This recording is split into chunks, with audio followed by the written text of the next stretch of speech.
من أجل مجتمع متضامن ومتماسك.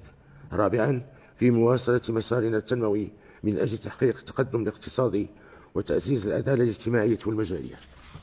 شعبي العزيز، إن عملنا على خدمة شعبنا لا يقتصر فقط على القضايا الداخلية وإنما نحرص أيضا على إقامة علاقات وطيدة مع الدول الشقيقة والصديقة وخاصة دول الجوار.